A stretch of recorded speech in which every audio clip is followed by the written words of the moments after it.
মুরলির তারিখ 23 জুলাই 2024। ওম শান্তি। মধুবন থেকে বাপদাদা বলছেন, মিষ্টি বাচ্চারা, তোমাদের ঠিক টাইমে নিজের ঘরে ফিরে যেতে হবে, তাই স্মরণের গতিকে বাড়িয়ে দাও। এই দুঃখধামকে ভুলে শান্তিধাম ও সুখধামকে স্মরণ করো। প্রশ্ন, কোন গুহ্য রহস্যটি তোমরা লোকেদের শোনালে তাদের বুদ্ধিতে কৌতূহল জাগবে? উত্তর, তাদের এই গুহ্য রহস্যটি শোনাও যে আত্মা হল অতীব ছোট্ট বিন্দু, তাতে ফর এভার পার্ট ভরা রয়েছে, যে পার্ট নিরন্তর প্লে হতেই থাকে, কখনো ক্লান্ত হয় না, কারও মোক্ষ প্রাপ্তি হয় না। মানুষ এত এত দুঃখ দেখে বলে মোক্ষ পেলেই ভালো, কিন্তু অবিনাশী আত্মা পার্ট প্লে না করে থাকতে পারে না। এই কথাগুলো শুনে তাদের ভিতরে কৌতূহল জাগবে। ওম শান্তি। মিষ্টি মিষ্টি আত্মারূপী বাচ্চাদের বাবা বোঝাচ্ছেন, এখানে তো সব আত্মিক বাচ্চারাই রয়েছে। বাবা প্রতিদিন বোঝান, অবশ্যই এই দুনিয়ায় গরিব মানুষের অসীম দুঃখ, এখন এই ফ্লাডস ইত্যাদি হলে গরিব মানুষের অশেষ দুঃখ হয়, তাদের জিনিসপত্র ইত্যাদির কি অবস্থা হয়। দুঃখ তো হয়, তাই না? অপার দুঃখ রয়েছে। ধনী মানুষদেরও দুঃখ রয়েছে, কিন্তু সেসব হল অল্পকালের জন্য। ধনী মানুষও অসুস্থ হয়, তাদের মৃত্যুও হয়। আজ অমুকে মারা গেছে, কাল অন্য কিছু হয়েছে। আজ যে প্রেসিডেন্ট, কাল সিংহাসন ত্যাগ করতে হতে পারে। একজোট হয়ে সিংহাসন থেকে বঞ্চিত করা হয়। এও হল এক প্রকারের দুঃখ। বাবা বলেন, দুঃখের লিস্ট বানাও, কত রকমের দুঃখ রয়েছে এই দুঃখধামে। তোমরা বাচ্চারা সুখধামকেও জানো, দুনিয়া কিছুই জানে না। দুঃখধাম সুখধামের তুলনা তারা করতে পারে না। বাবা বলেন, তোমরা সবকিছু জানো, তারা এই কথা মানবে যে কথাটা বলছে ঠিকই। এখানে যাদের বিশাল বাড়ি ইত্যাদি আছে, বিমান আছে, তারা ভাবে কলিযুগ এখন 40,000 বছর চলবে, পরে সত্যযুগ আসবে। ঘোর অন্ধকারে আছে, তাই না?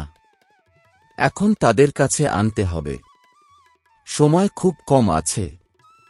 কোথায় তারা লক্ষ বছর বলে দেয়, আর তোমরা প্রমাণ দিয়ে 5,000 বছর বলো। প্রতি 5,000 বছর পর পর এই চক্র রিপিট হয়।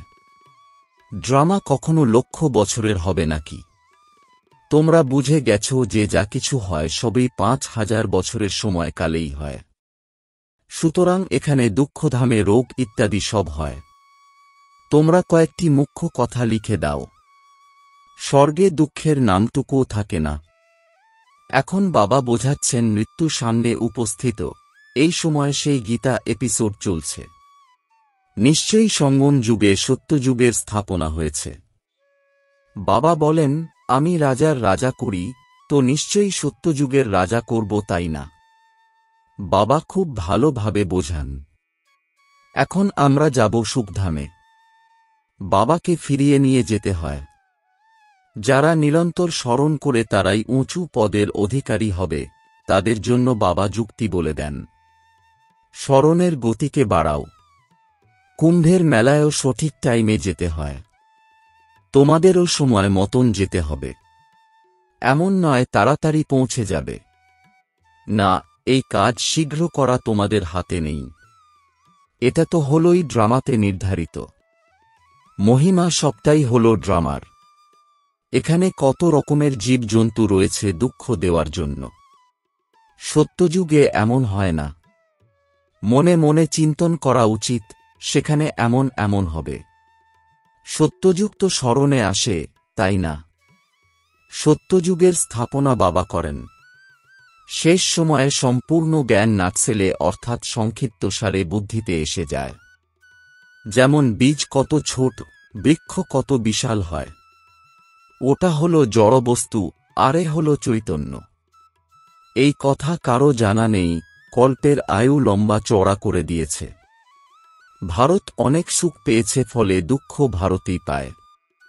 রোগ ইত্যাদিও ভারতেই বেশি। এখানে মশার মতন মানুষের মৃত্যু হয়, কারণ আয়ু হয়ে গেছে ছোট। এখানকার সাফাই কর্মী এবং বিদেশের সাফাই কর্মীদের মধ্যে কত পার্থক্য রয়েছে। বিদেশের সমস্ত আবিষ্কার এইখানে আসে।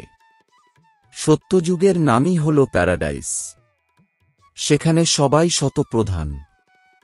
তোমাদের সব সাক্ষাৎকার হবে। বর্তমানে এ হল সঙ্গম যুগ, যখন বাবা বসে বোঝান, বোঝাতেই থাকবেন, নতুন নতুন কথা শোনাতেই থাকবেন।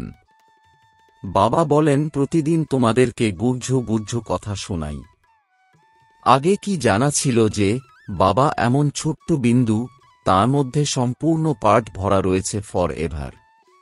তোমরা পার্ট প্লে করে এসেছ, তোমরা যাকেই বলবে তাদের মনে কৌতূহল জাগবে যে এরা কি বলছে। এত ছোট বিন্দুর মধ্যে সম্পূর্ণ পার্ট ভরা রয়েছে, যা প্লে হতেই থাকে, কখনো ক্লান্ত হয় না, কারো জানা নেই।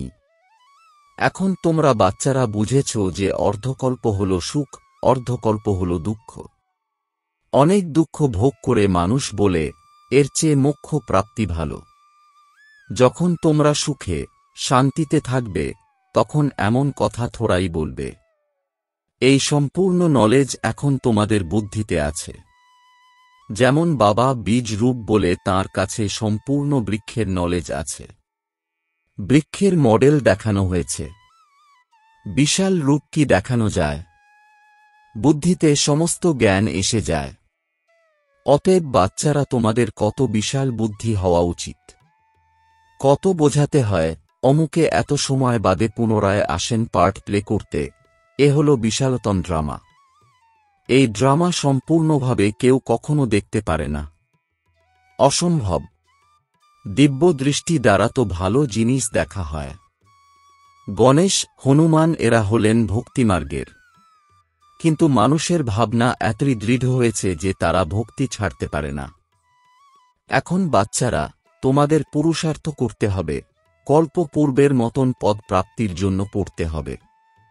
তোমরা জানো পুনর্জন্ম তো প্রত্যেককে নিতে হবে। সিঁড়ি বেয়ে কিভাবে নেমেছে, বাচ্চারা এই কথা জেনে গেছে। যা কিছু নিজেরা জেনেছে তা অন্যদের বোঝাতে থাকবে। কল্পপূর্বেও এমন করেছিল হয়তো। এমন মিউজিয়াম তৈরি করে কল্পপূর্বেও বাচ্চাদের শেখানো হয়েছিল হয়তো। বাচ্চারা পুরুষার্থ করতে থাকে, করতে থাকবে। ড্রামাতে নির্ধারিত রয়েছে। এমন করেই অসংখ্য হয়ে যাবে। গলিতে গলিতে, ঘরে ঘরে এই স্কুল থাকবে। শুধুমাত্র ধারণার কথা। বলো তোমাদের দুইজন পিতা বড় কে? তাকেই আহ্বান করা হয়, দয়া করো, কৃপা করো। বাবা বলেন চাইলে কিছুই পাবে না। আমি তো পথ বলে দিয়েছি। আমি এসেছি রাস্তা বলে দিতে। সম্পূর্ণ বৃক্ষ তোমাদের বুদ্ধিতে আছে। বাবা কত পরিশ্রম করতে থাকেন। খুব কম সময় আছে। আমার সার্ভিসেবল বাচ্চা চাই। ঘরে ঘরে গীতা পাঠশালা চাই। চিত্র ইত্যাদি না রাখো, শুধু বাইরে লিখে দাও। চিত্র তো হল এই ব্যাচ। শেষ সময়ে এই ব্যাচ তোমাদের কাজে লাগবে। এটা হল ইঙ্গিতে বোঝানোর জন্য। জানাই যায় অসীম জগতের বাবা নিশ্চয়ই স্বর্গ রচনা করবেন। সুতরাং বাবাকে স্মরণ করবে, তবেই তো স্বর্গে যাবে, তাই না? এই কথা তো বুঝেছে আমরা পতিত, স্মরণ দ্বারাই পবিত্র হব, অন্য কোনো উপায় নেই। স্বর্গ হল পবিত্র দুনিয়া। স্বর্গের মালিক হতে হলে পবিত্র নিশ্চয়ই হতে হবে। স্বর্গে যারা যাবে তারা নরকে ডুব দেবে কিভাবে? তাই বলা হয় মন্মনাভব। অসীম জগতের বাবাকে স্মরণ করো, তাহলে অন্তিমকালে সদ্গতি হবে। স্বর্গে যারা যাবে তারা কি বিকারগ্রস্ত হতে পারে? ভক্ত মানুষ বিকারগ্রস্ত হয় না। সন্ন্যাসীরা এমন বলবে না যে পবিত্র হও, কারণ তারা নিজেরাই তো বিবাহ করায়। তারা গৃহস্থদের বলবে মাসে একবার বিকারে যাও। ব্রহ্মচারীদের এমন বলা হবে না যে তোমাদের বিয়ে করতে হবে। তোমাদের মধ্যে কেউ কেউ গন্ধর্ব বিবাহ করে, তবুও পরের দিন খেলা সমাপ্ত। মায়া খুব আকৃষ্ট করে। তবুও পবিত্র হওয়ার পুরুষার্থ এই সময়েই করা হয়, তারপরে হল প্রারব্ধ। সেখানে তো রাবণ রাজ্য নেই, ক্রিমিনাল চিন্তনও থাকে না। ক্রিমিনাল বানায় রাবণ, সিভিল বানান শিববাবা। এই কথাও স্মরণ করতে হবে। ঘরে ঘরে ক্লাস হলে সবাই বোঝাতে পারবে। ঘরে ঘরে গীতা পাঠশালা তৈরি করে পরিবারের মানুষদের পরিবর্তন করতে হবে। এমন করেই বৃদ্ধি হতে থাকবে। সাধারণ ও গরিব প্রায় কাছাকাছি, কিন্তু ধনীরা গরিব মানুষের সৎসঙ্গে যোগ দিতে লজ্জা বোধ করবে, কারণ তারাও শুনেছে যে এখানে জাদু আছে, এখানে ভাই বোন বানিয়ে দেয়। আরে সে তো ভালো কথা, তাই না? গৃহস্থে কত রকমের ঝঞ্ঝাট ঝামেলা রয়েছে, তাতে কত মানুষ দুঃখী হয়। এটা হলোই দুঃখের দুনিয়া। এখানে অপার দুঃখ আছে, তারপরে সেখানে অপার সুখও থাকবে। তোমরা চেষ্টা করো তার একটা লিস্ট তৈরি করার। 25-30টি প্রধান প্রধান দুঃখের কথা বের করো। অসীম জগতের বাবার কাছ থেকে স্বর্গের উত্তরাধিকার প্রাপ্ত করার জন্য কত পুরুষার্থ করা উচিত। বাবা এই রথের দ্বারা আমাদের বোঝান। এই দাদা অর্থাৎ ব্রহ্মাও হলেন স্টুডেন্ট। দেহধারী সবাই হল স্টুডেন্ট। টিচার যিনি পড়াচ্ছেন তিনি হলেন বিদেহী। তোমাকেও বিদেহী করছেন, তাই বাবা বলেন শরীরের অনুভূতি ত্যাগ কর। এই বাড়ি ইত্যাদি কিছুই থাকবে না, সেখানে সবকিছু নতুন পাবে। শেষের দিকে তোমাদের অনেক সাক্ষাৎকার হবে। এই কথা তো জানো, ওইদিকে অনেক বিনাশ হয়ে যাবে অ্যাটমিক বোম দিয়ে। এইখানে রক্তের নদী বইবে, এর জন্যে সময় লাগে।